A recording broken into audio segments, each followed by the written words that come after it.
Hey, so I want to share some ideas of how we can embrace fear, a negative belief, a negative thought, or any pain from our inner child that arises. Or you can choose to do this and initiate it as opposed to waiting for it to come up. If you're aware of inner child pain or aware of a negative belief, you can choose to initiate it. Or you can wait until something in your life triggers it, or it just spontaneously comes up. But here's some ideas. So the first one is from Rumi, where he basically talks about inviting fear into your house for tea. So you're basically just welcoming it in to have a chat. And sometimes even that can make the fear seem less scary, because you're just saying come on in and tell me about what it is you're afraid of. And then from Swan, she has so much information on this, but just to summarize, you can imagine your inner child and talk to the child and validate what it is that you're feeling. And then imagine your child self getting really, really small, and then you imagine putting the child into your heart. And a modification of this that I did was imagining hugging my child self, or it could be a self from last week, it doesn't really matter, but you're hugging that aspect of yourself, and then that self kind of dissolves and dissipates into you, and you kind of merge, and in the visualization you are your higher self. Or sometimes I imagine myself as being transparent with wings, so kind of an angelic, loving, compassionate aspect of the self that's embracing the fearful self.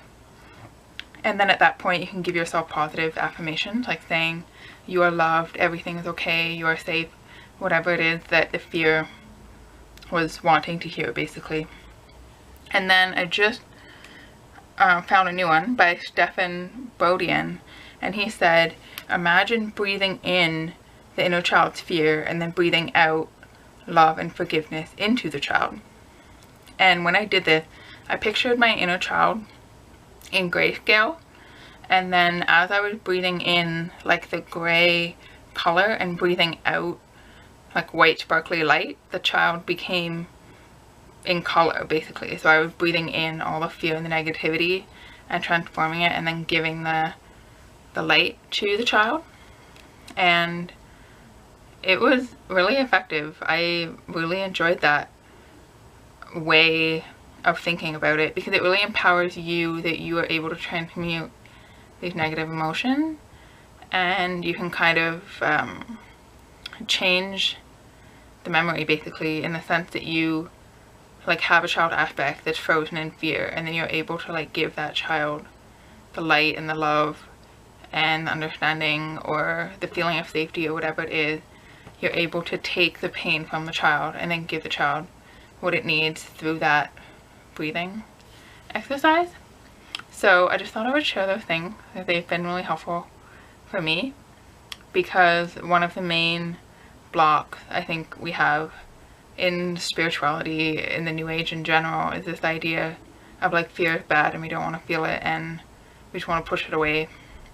But this just creates more division in the self. So we want to welcome it in and embrace it as part of the spectrum of emotions that we can have here. And especially when it's inner child trauma, it's not just going to go away without us really being willing to go into it and see that that aspect of us deserves love just as much as the aspects of us that are in joy or gratitude or whatever we perceive as good, because every moment of our lives has all been us.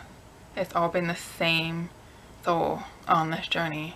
So the moments where we've been in pain and fear have not been a lesser person. We're still the same person that we've always been. So to have integration means that we also have to integrate the fear. And something Andrew Martin says is, let fear have a seat at the table, but then it's not gonna rule the meeting, right? Because you need to have the higher self basically overseeing it. But you have to welcome fear into the boardroom and give it a seat at the table, because to banish it outside means it's gonna just keep kicking and screaming. But if you say, okay, come in, have a seat, tell me what it is that you think, you can acknowledge it, but then you don't have to act on whatever it is. So that's my thoughts on fear, and let me know what your experience has been with embracing fear, and thanks for watching.